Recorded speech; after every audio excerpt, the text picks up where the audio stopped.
This program is brought to you as a public service by Maui Causes. Maui Causes is a crowd-funded media production group that provides media production services to a variety of environmental and progressive causes here in Maui County. Visit us on the web at www.mauicauses.org.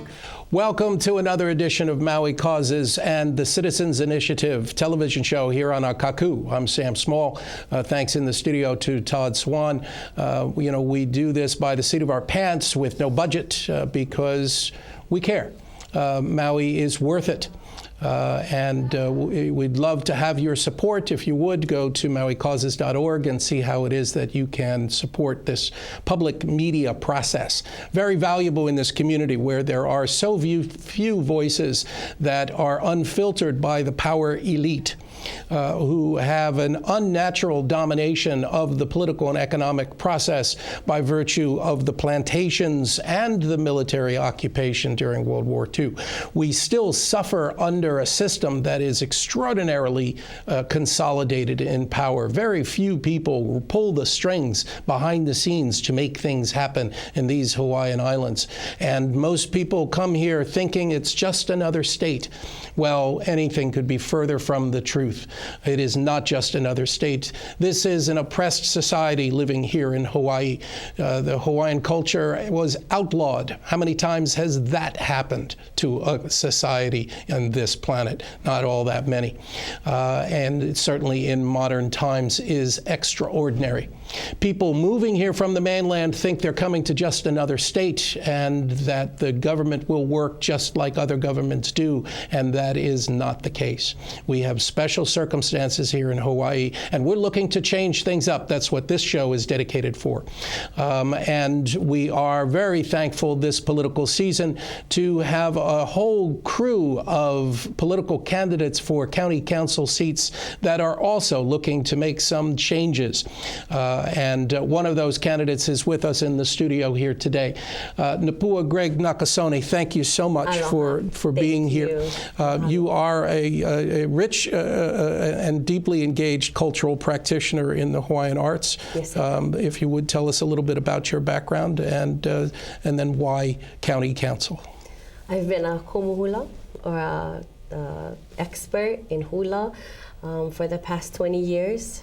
I believe in 2003, I went through Uniki, which is a formal graduation process with my kumu, Hokulani Holt.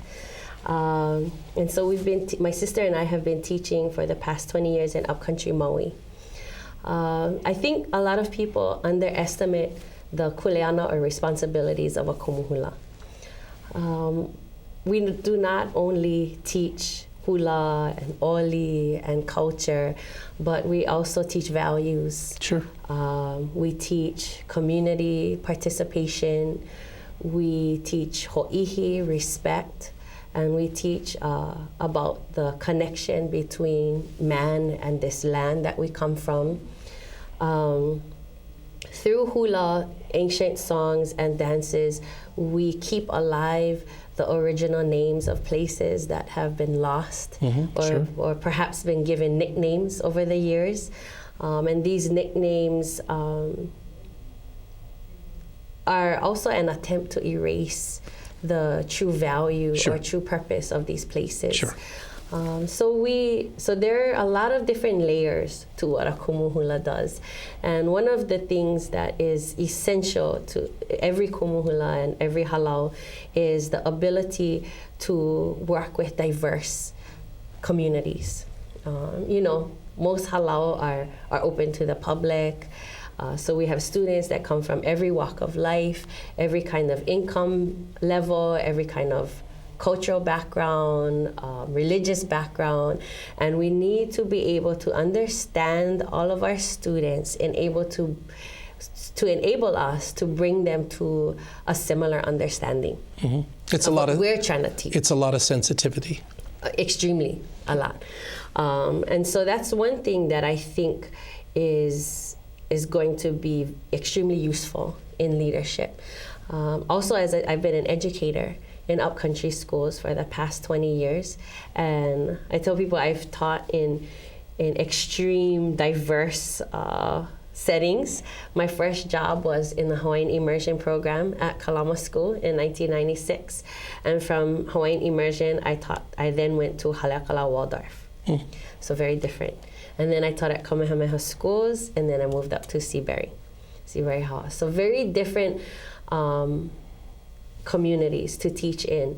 And if you can imagine, the way I present Hawaiian studies, history, and culture, language to students at Kamehameha schools is different from how I need to present it to the students at Seabury Hall. It's different when you're presenting it to people who are of that culture and to people who are not. Right. To get them to have the similar buy-in or similar understanding of what I'm teaching.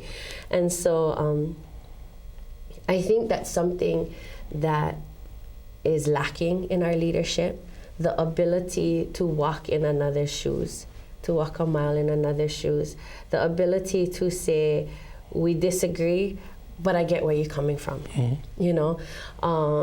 When I listen to, and even more so now that I've been on the campaign trail and going to different community meetings and Chamber of Commerce meetings, and I listen to people speak with such anger and frustration, and I totally understand where that's coming from, but I also get a feeling of we're not trying to understand where the other side is coming from. Their needs are not being met. Yeah. There's a bunch of citizens on Maui who feel like their needs are not being met. And that's why all the animosity. And that's why the voter, the lethargic voter participation, sure, you know? Sure. Because people have just lost faith in the process, lost faith in our leaders. And to me, that's a dangerous place to be. Sure. And so I felt if there was any way I could help that. You know, a lot of people know me for my music and for my hula, and I thought if I could have that recognition, help them to believe in a candidate that they could identify with, that they could relate to, because in music that's part of the job too, you know, be relatable, and hopefully, you know, motivate people to get active, to pay attention. I believe in 2014 we saw paying attention and we saw motivation, and that motivation was squashed. And my fear was that we would go backwards instead of forwards, and we need to go forward. And so I feel with my experience as a kumuhula, as an educator, and I do have government experience. I served 3 years on the State Land Use Commission. I was appointed in 2010 by Governor Abercrombie and was tasked with making difficult decisions concerning development for the entire state of Hawaii. That's something that a lot of people don't know. It was a volunteer position, so it's not something... And it's the interesting thing I'm learning about social media too. A lot of us post the fun, happy stuff in our lives. And so, and I was very guilty of doing that also. And so a lot of people go like, oh, we never knew you were on the State Land Use Commission. Well, it was a pretty heavy job. And so maybe I didn't post it as much as, you know, I didn't do the Facebook, social media, this is what I'm doing every other week. Well, and at the time and you it's didn't... confidential too. And at the time you didn't have political aspirations, so that really it wasn't, you know, in your worldview to promote your activities there. No, it wasn't. But it's relevant, and it's good that you're letting people know that you have that experience. Well, I believe it was the Land Use Commission experience that really opened my eyes to the way government works. Yeah. Or doesn't work. Or doesn't work. Yeah. Yeah. You know, I spent every other week traveling to different counties and listening to development petitions, and I got to see how Maui County also compares back to back with the other counties in the state. Oh, great. And how do we? I think we can do better. We can be more thorough. we can be more efficient. It disappoints me that so many in leadership see cultural knowledge and environmental knowledge as a threat to the process rather than an aid to the process. Maui County, more so than other counties, petitions were often given back to the county for things that were not completed. I saw so many cultural impact surveys done poorly. And I got a sense of what securities are in place and what securities are not in place, are falsely there for the regular citizen to believe that somebody's looking out for something when they really aren't. And that's dangerous. Yes. So especially in an environment where our natural resources are so limited. Yes. The land can only absorb so much toxin, from development. We can only handle so much runoff. It's just the practical reality and this manifest destiny of corporate power that's been exploiting the resources here in Maui County for the past 125 years. Is way out of balance. It's interesting you said balance, because when I was on the land use, that's a word that would come up a lot. Well, we need to have balance. It is balance. I was the only commissioner who voted against the Wai'ale subdivision that's next to Maui Lani, and I listened for weeks to that petition, and I listened to how in just the archaeological test digs, they dug up over 400 sets of remains of our warriors. That area, the sand dunes are known graveyards. That area specifically is a known battleground. And so you need not do a test dig to know that you're going to find Evie. And sitting there listening to the archaeologists talk about, well, we know that we're finding people who are of high rank, and the state, the attorney for the state will ask, well, how do you know? And he says, well, we're finding them with the kahili and leini hopalawa. And I sat there so many times just like chicken skin, and just really disturbed at the great disrespect and disregard for our ancestors, for our spirituality. And so many times I heard people say, well, NAPUA, we need to have balance. We need affordable housing, and we need this park. And I was like, I don't see where is the balance when a developer just needs to provide a park for the entire community, but it's not the entire community's spirituality that's being attacked. It's ours. So where's the balance for us? Are you seeing people activated? I do. I see people activated. I'm very inspired by, I would have to say, my students.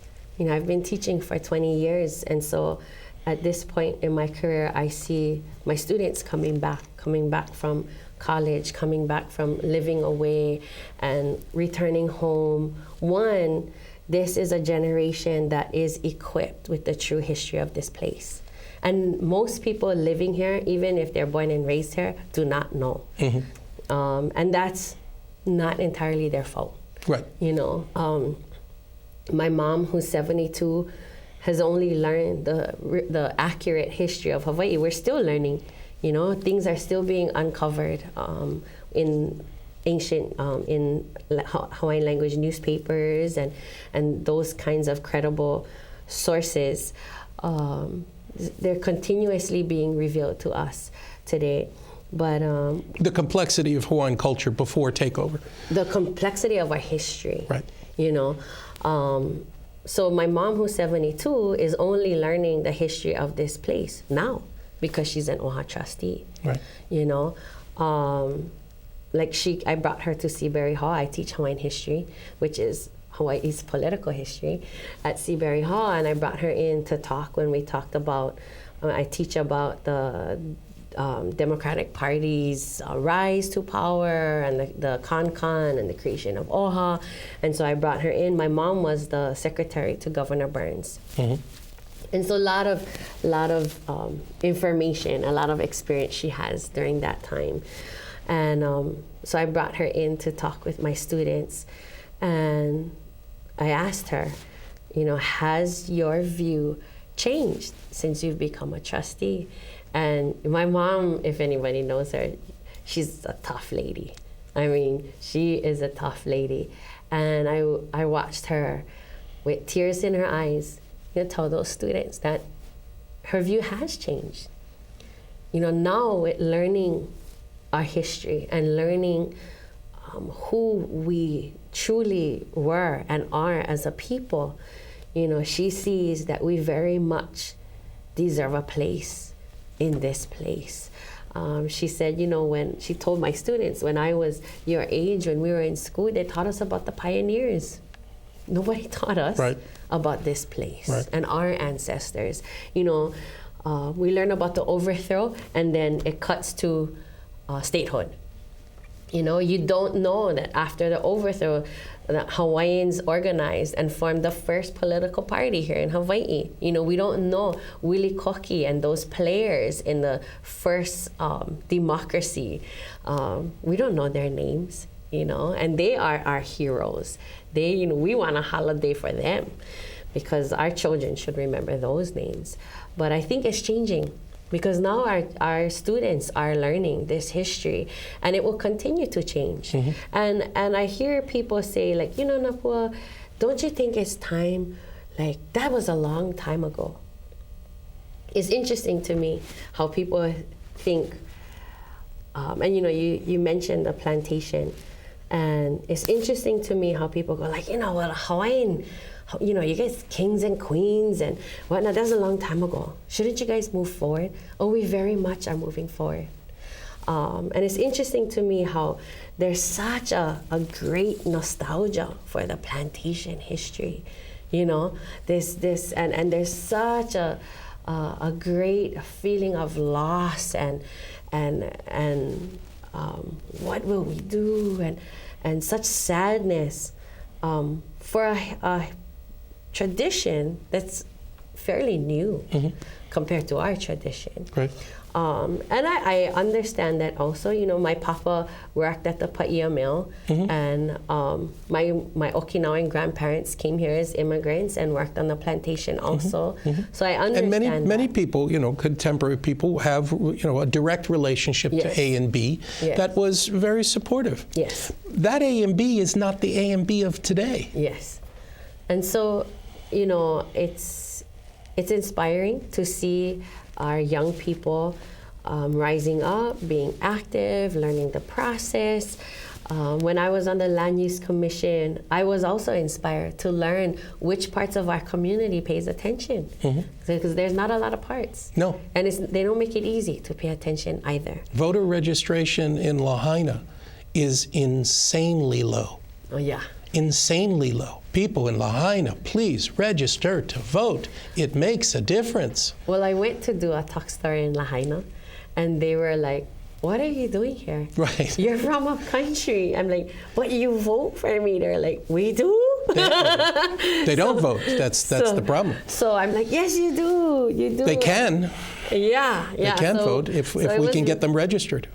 Yeah, gotta register. We have to register, and not just register ourselves, but our families, our children, our cousins, everybody. It has to be something that becomes, and I hate to make light of it, but it has to be something fun again. It has to be something, when my mom folks talk about politics in their day, it was fun. They talk about fun stuff, like they used to do little floats with loudspeakers and go around the neighborhoods and play music, and it was so different. The Japanese style of politicking, where everybody's on a bus driving around with loudspeakers. Yeah, and my mom growing up in the homestead, that's how they did it too, and so it's so different now. It feels it's so heavy now, you know. Well, the issues are heavy. The issues are heavy. I get that. There's some complex issues, you know, Yes. with you know, injection wells and you know, there's a lot of technical stuff that needs to be paid attention Yes, to. but I think that's why we have a disengagement also. You know, our economy today doesn't allow Maui residents to work one job. Most of us work 2 jobs, right, and then try to keep up with keeping our kids in activities and whatnot. And so when you work this much and your life is so burdensome, it's hard to get them to also delve into another area. Well, you know, that's also and that's why we vote. That's why we install people to participate yes. in the county council, because we expect them to be willing to do the homework, yes, and do the research that's necessary, yes, to make intelligent decisions that are predicated on certain principles. Mm-hmm. And unfortunately, for far too long, the public trust doctrine mm-hmm. has not been one of those principles. Mm-hmm. Mm-hmm. You know, is that something that you will bring into your participation, an understanding of decision making flowing down from the public trust doctrine to protect the rights of people and the Aina? Yes, yes, I believe that the people and this place need to be at the center of our decision making. We are an island, and we need to put each other first. We need to put this place first. You know, we are unique. As a business person, you know, in 2007, I started my own record label and came out with my first Hawaiian music recording as a way to support my children. As in 2005, I became a single mom with no real college degree to fall back on. I started to record music, and thankfully that first CD was successful. But what I've learned as a business person is that you need to market, or you need to highlight what your niche in the market is. Mm-hmm. You know, as a performer, I'm not just a singer. Right. I'm a komohula. I have 100 and somewhat dancers that I have the abilities to put on a production that not all other female singers have. I also speak Hawaiian. You're not just a performer. You're a producer. You're an event producer. I mean, I've been to one of your events, and you know, it was the classiest fundraising event that I've seen here on Maui yet. Thank you. So you need to know what your abilities are and how you stand different from other competitors, and I think that's what we need to do here on Maui. We need to see what makes us unique, right, and highlight those things, protect those things, invest in those things, yes, to boost our economy. Yeah, long term. Yeah, for too long, we look at ag and tourism. Those are our 2 things, and I understand the need to keep those things going and whatnot. But we've talked about diversifying our economy. I've heard that since I was a kid. Yeah. You know, it's something we've been talking about for 30, 40, 50 years, diversifying this economy. You know, it makes no sense for a country like Japan to have $1 billion industry based on Hawaiian music and hula, and we have nothing in Hawaii for it. Mm. You know, things like that. But if our leaders are not willing to think out of the box, then nothing changes. Nothing changes, you know? and we drift in the wrong direction. I mean, at this point, we are importing. You talk about, you know, agriculture mm-hmm. and diversified agriculture. We are importing 80 to 90% of the food that we eat. Yeah. And it doesn't have to be that way at all, but for the policies put forth by our government that do not support the people, mm-hmm. that in turn only support corporations. Mm-hmm. And those interests are not our interests as a public. I was happy to see in the news that Shansutsui and the Department of Ag is now looking to local farmers to provide food for our DOE programs, lunch programs, which I think is long overdue. Long overdue. We import apples from Oregon and Washington by millions of tons and millions of dollars spent in the public school system on importing apples from the mainland and bananas from Paraguay. You know, it makes absolutely no sense. Those could be tropical fruits delivered to the kids' lunches that would be culturally supportive of who they are and just equally as nutritious and financially beneficial to the entire community. Yes. Those are the kinds of changes that the kinds of vision that we need, that our political establishment has just refused to participate in. I think it may be, you know, and no offense to anyone, but it's a generation thing also. You know, I also feel it's our generation's turn to take up leadership. There's a generation gap in our leadership and therefore a communication gap. Many times when I'm watching different meetings, I feel like there should be a translator in the room. Like, oh no, that's not what they mean. They mean this, you know. Oh no, but that's not what they meant. They really mean this, you know.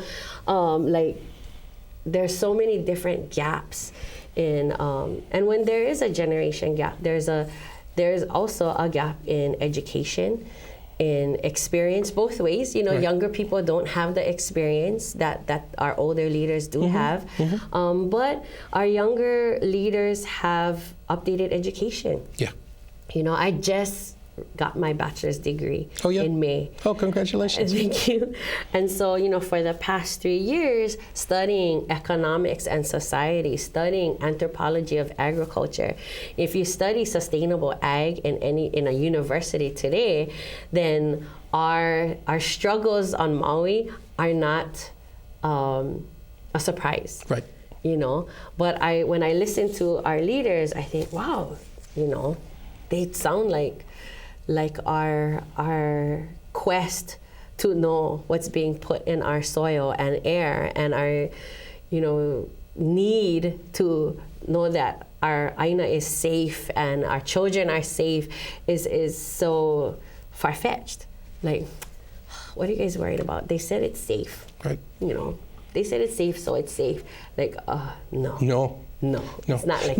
Not since the Reagan administration. You know, the deregulation went across the board, and you know, companies like Monsanto were brought into the government process to write new regulations, and they wrote the loopholes into the regulations that would support those corporations.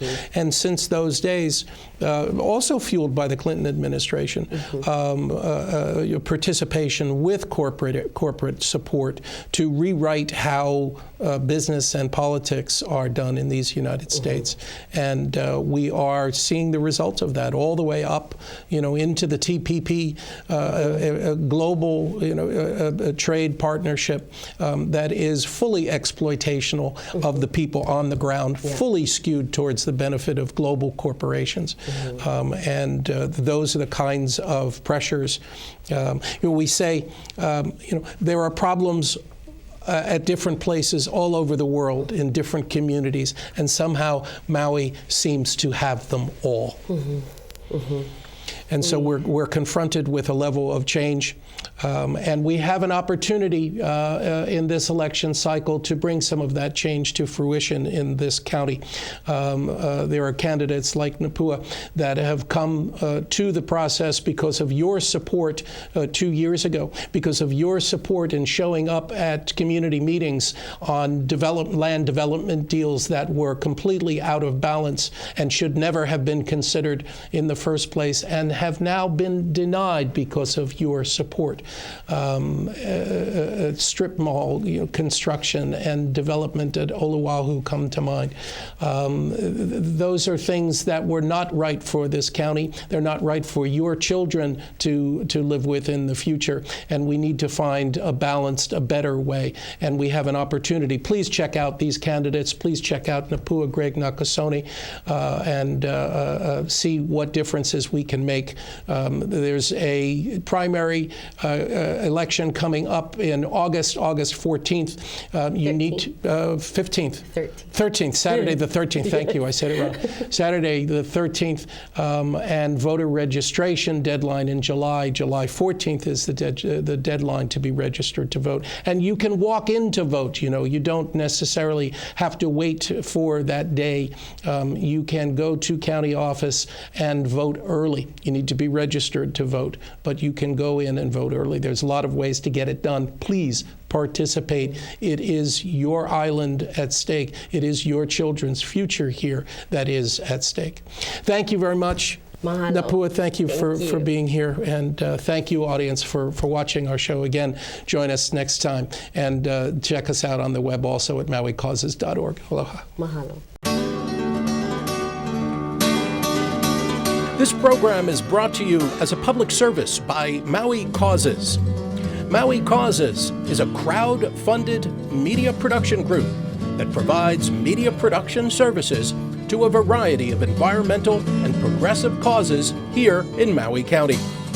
Visit us on the web at www.mauicauses.org.